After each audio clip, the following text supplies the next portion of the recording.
अस्सलाम वालेकुम जी। आज हम इस लेक्चर में देखेंगे कि पैरासिम्पथेटिक नर्वस सिस्टम के फिजियोलॉजिकल इफ़ेक्ट्स क्या होते हैं। अब क्योंकि मस्करेनिक एगनिस्ट जो है वो पैरासिम्पथेटिक कंपोनेंट है, तो जो पैरासिम्पथेटिक नर्वस सिस्टम के फिजियोलॉजिकल इफ़ेक्ट्स होंगे वही मस्करेनिक एगनिस्ट्स के फार्माकोलॉजिकल इफ़ेक्ट्स होंगे और वही पैरासिम्पैथोमिमेटिक ड्रग्स के फार्माकोलॉजिकल इफ़ेक्ट्स होंगे। Let's see. अब देखते हैं क्योंकि अब सबसे पहले हमें देखते हैं कि पैरासिम्पथेटिक इनर्वेशंस हमें कहाँ कहाँ पर मिलती हैं। हमने देखा था कि पैरासिम्पथेटिक इनर्वेशंस हमें जीआईटी में मिलती हैं। जीआईटी में अब दो जगहों पे पैरासिम्पथेटिक इनर्वेशंस होती हैं, मस्कुलिनिक रिसेप्टर्स प्रेजेंट होते हैं। एक हमारे पास ग्लैंड्स में होते हैं और एक हमारे पास मसल्स में होते हैं। ग्लैंड्स अब जीआईटी में हमारे पास दो टाइप्स के आ जाते हैं, एक सलाइवरी ग्लैंड्स आ जाते हैं और एक गैस्ट्रिक ग्लैंड्स आ जाते हैं। अब अगर तो हम सलाइवरी ग्लैंड्स में मस्कुलिनिक रिसेप्टर्स की एक्टिवेशन करेंगे तो उससे हमारे पास सेलिवेशन इंक्रीज़ होगी।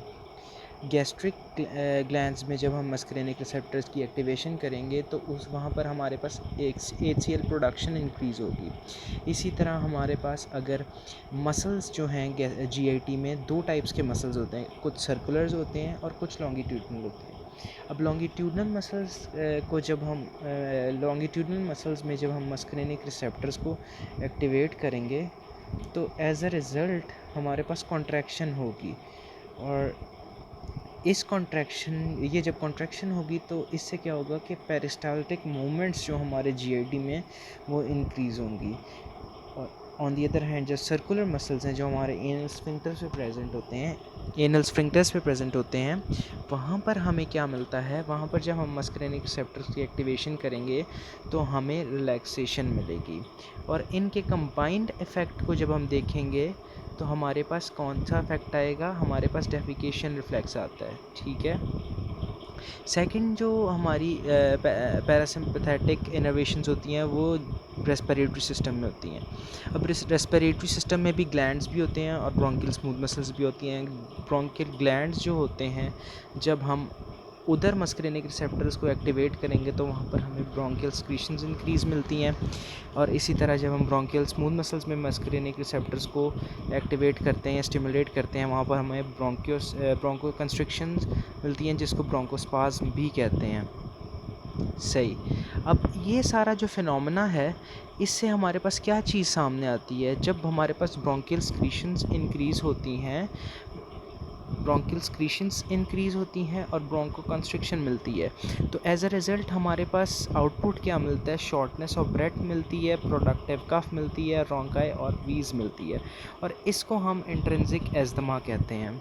अब रोंकाई और वीज़ में डिफरेंस क्या होता है अब जो आपको आवाज़ स्टेथ के बगैर आ रही है वो वीज़ होती है और जो आप स्टेथ लगा के सुनते हैं उसे रोंकाई कहते हैं।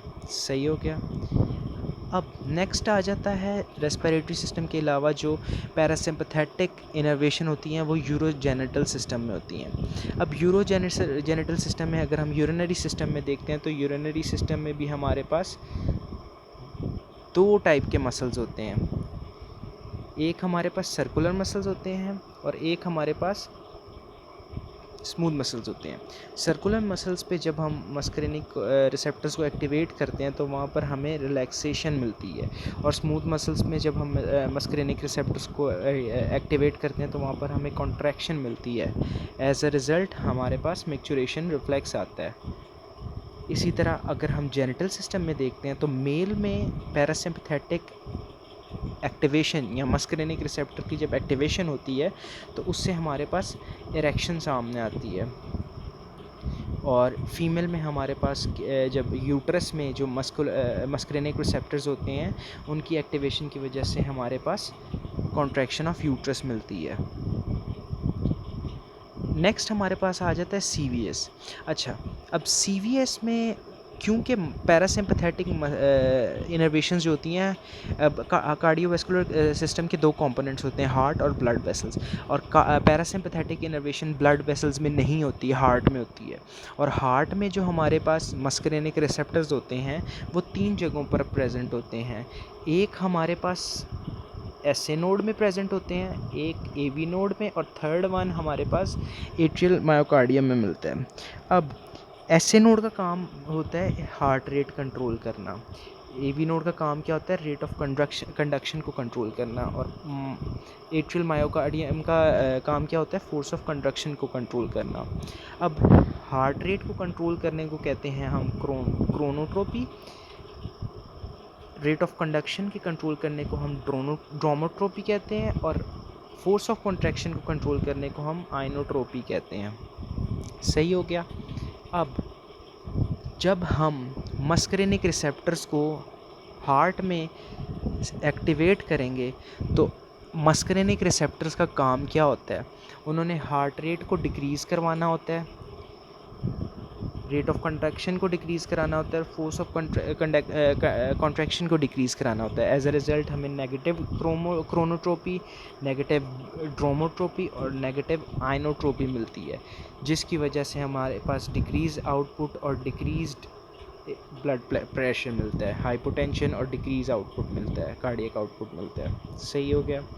नेक्स्ट हमारे पास आ जाती है पैरासिम्पथेटिक इनर्वेशंस होती हैं आई में। अब आई में हमारे पास दो जगहों पे होती हैं, एक हमारे पास इंट्रा ऑक्यूलर मसल्स में होती है और एक हमारे पास लैक्रिमल ग्लैंड्स में होती हैं। अब लैक्रिमल ग्लैंड्स में जब हम मस्करेनिक रिसेप्टर्स को एक्टिवेट करते हैं तो हमें लैक्रिमेशन मिलती है। On the other hand intra ocular muscles हमारे पास दो टाइप के होते हैं, एक को हम कहते हैं प्यूपिलरी मसल्स और सेकंड टाइप जो है वो सिलियरी मसल्स होते हैं। सिलियरी मसल्स को जब हम मस्करेनिक रिसेप्टर सिलियरी मसल्स में एक्टिवेट करते हैं तो एज अ रिज़ल्ट हमारे पास कॉन्ट्रैक्शन मिलती है। और प्यूपिलरी मसल्स हमारे पास दो टाइप के होते हैं, एक हमारे पास प्यूपिलरी डायलेटर मसल्स होते हैं और एक हमारे पास प्यूपिलरी कंस्ट्रिक्टर्स होते हैं। अब प्यूपिलरी डायलेटर मसल में हमारे पास मस्करेनिक रिसेप्टर नहीं पाया जाता, वहाँ पर हमारे पास अल्फ़ा 1 रिसेप्टर पाया जाता है जो कि एक एड्रिनर्जिक रिसेप्टर है और सिंपैथेटिक कंपोनेंट रखता है। तो जब हम प्यूपिलरी डायलेटर मसल में अल्फ़ा 1 रिसेप्टर को एक्टिवेट करेंगे तो एज अ रिज़ल्ट हमें कॉन्ट्रैक्शन मिलती है, और जब प्यूपिलरी डायलेटर मसल कॉन्ट्रैक्ट करता है तो एज अ रिज़ल्ट हमारे पास प्यूपिलरी डायलेटेशन मिलती है, जिसको हम मेड्रियासिस के नाम से भी जानते हैं। ठीक हो गया। और सेकंड टाइप जो हमारे इंट्राऑक्यूलर मसल्स में प्यूपिलरी मसल्स की है वो है प्यूपिलरी कंस्ट्रिक्टर्स, और जब प्यूपिलरी कंस्ट्रिक्टर्स को हम मस्करेनिक रिसेप्टर्स को एक्टिवेट करते हैं तो उनसे हमारे पास प्यूपिलरी कंस्ट्रिक्शन आती है जिसको हम म्योसिस कहते हैं। और अगर हम देखा जाए तो प्यूपिलरी कंस्ट्रिक्टर और सिलियरी मसल्स के कंबाइन इफेक्ट को से हमें क्या मिलता है, अकोमोडेशन मिलती है, अकोमोडेशन मिलती है। ये तो थी हमारे पास कि अफेक्ट क्या है पैरासिम्पथेटिक ड्रग्स का या मस्करेनिक एगनिस्ट का या पैरासिम्पैथोमेटिक ड्रग्स का फार्माकोलॉजिकल इफ़ेक्ट। अब इसी की बेसिस पे हम देख लेते हैं कि पैरासिम्पैथोमेटिक ड्रग्स के जो हमारे पास फार्माकोलॉजिकल इफ़ेक्ट्स आते हैं। अब पैरासिम्पैथोमेटिक्स में हमारे पास मस्करेनिक एगनिस्ट्स आ जाते हैं।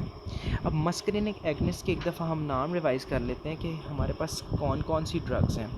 अब मस्करेनिक एगनिस्ट में एक तो हमारे पास डायरेक्ट एक्टिंग आ जाती है। डायरेक्ट एक्टिंग में हमारे पास मस्करीन, बिथेनिक और पाइलोकार्पिन आ जाती हैं। इसका निमोनिक था मीन ब्लड प्रेशर। सेकंड हमारे पास मिक्स्ड एक्टिंग आ जाती हैं जो कि वो कॉलिनर्जिक एगनिस्ट होते हैं जो कि मस्करेनिक रिसेप्टर्स को भी एक्टिवेट करती हैं, साथ साथ निकोटिनिक रिसेप्टर्स को भी एक्टिवेट करती हैं। उसका निमोनिक हमारे पास कैम है, C for carbachol, A for acetylcholine and M for methacholine. और ऑन दी अदर हैंड हमारे पास इनडायरेक्ट एक्टिंग आ जाती हैं जिनमें हमारे पास एसिटाइलकोलिनेस्ट्रेज इनहिबिटर्स आ जाते हैं। रिवर्सिबली एक्टिंग में हमारे पास फाइजोस्टिगमीन, पायरिडोस्टिगमीन, एड्रोफोनियम और नियोस्टिगमीन आ जाती है। और इरिवर्सिबली एक्टिंग में हमारे पास ऑर्गेनोफॉस्फोरस कंपाउंड्स आ जाते हैं जो कि मेलाथायोन, पैराथायोन, इकोथायोफेट और आइसोफ्लूकोफेट होते हैं। सही हो गया। अब हम इन सारी ड्रग्स के पैरासिम्पैथोमेटिक्स के फार्माकोलॉजिकल इफ़ेक्ट्स देख लेते हैं। अब जैसे कि हमने देखा था कि GIT में क्या मिला था हमें, salivation, increased HCl production, peristaltic movements increase हुई थी और डेफिकेशन रिफ्लेक्स मिला था। ठीक हो गया। रेस्पिरेटरी सिस्टम में हमें ब्रोंकियल सिक्रीशंस इंक्रीज़ मिलती हैं, bronchospasm, bronchi, wheeze, shortness of breath और कफ मिलता है। यूरिनरी सिस्टम में हमें मिक्चुरेशन मिलती है। जेनिटल सिस्टम में हमें इरेक्शन मिलती है मेल में, और फीमेल में यूट्राइन कॉन्ट्रैक्शंस इंक्रीज़ हो जाती हैं।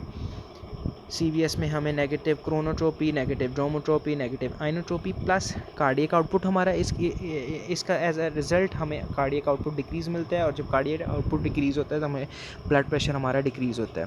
आई बॉल में हमारे पास जो प्यूपिलरी से कंस्ट्रक्टर मसल्स होते हैं उनका, और उनका प्यूपिलरी कंस्ट्रक्टर मसल्स की वजह से हमें मियोसिस मिलती है, और उसके अलावा हमारे पास सिलरी मसल और प्यूपिलरी कंस्ट्रक्टर मसल का जो कंबाइन इफेक्ट होता है उसकी वजह से अकोमोडेशन मिलती है और लैक्रिमेशन मिलती है हमारे पास। स्वेट ग्लैंड्स में हमें स्वेटिंग इंक्रीज्ड मिलती है, स्वेटिंग मिलती है। अब इसी तरह हम देखते हैं कि इंडिकेशन क्या है पैरासिम्पैथोमिमेटिक ड्रग्स की। अब बाज़-औक़ात क्या होता है कि जब सी सेक्शन या लेप्रोटमी करते हैं तो उसकी वजह से GIT मिसहैंडल हो जाता है। एज अ रिज़ल्ट हमारे पास पैरालिटिक इलियस मिलता है। तो पैरालिटिक इलियस में हमारे पास जो ड्रग है वो बिथैनिकॉल है। ठीक है, बिथैनिकॉल मस्करिनिक एगनिस्ट है। उसके अलावा इसी तरह सी सेक्शन और लेप्रोटमी में अगर ब्लैडर में हैंडल हो जाए तो उससे हमें एटॉनिक ब्लैडर मिलता है, और एज अ रिज़ल्ट उसमें हम जो ड्रग देते हैं वो होती है बिथैनिकॉल। ये भी मस्करिनिक, ये वही मस्करिनिक एगनिस्ट है। ग्लूकोमा में क्या होता है, ग्लूकोमा में इंट्राऑक्यूलर प्रेशर जो है वो इंक्रीज़ हो जाता है। तो इंट्राऑक्यूलर प्रेशर को डिक्रीज़ करने के लिए हम क्या करते हैं, पाइलोकार्पिन देते हैं। पाइलोकार्पिन भी मस्करिनिक एगनिस्ट है। अब हम देख लेते हैं साइड इफ़ेक्ट्स क्या होंगे। साइड इफ़ेक्ट्स हमारे पास ये सब साइड इफ़ेक्ट्स होंगे।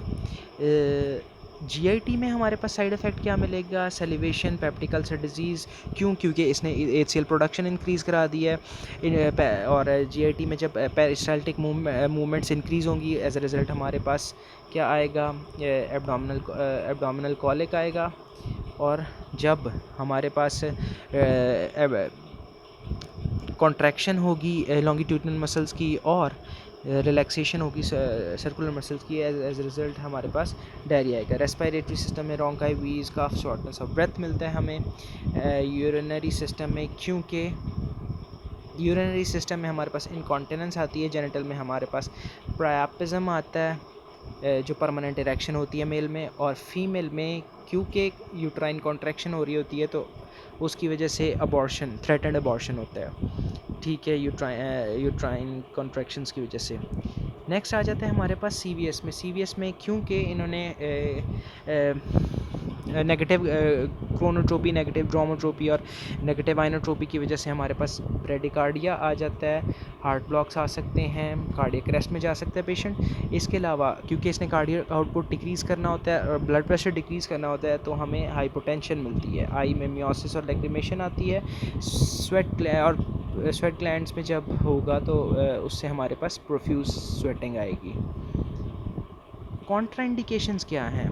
कॉन्ट्राइंडिकेशंस, अब क्योंकि इसने डायरिया और इसने एब्डोमिनल कॉलिक कराया था, कैसे, पेरिस्टाल्टिक मूवमेंट्स इंक्रीज़ करा के, तो हम एब्डोमिनल कॉलिक और डायरिया में ये नहीं देंगे।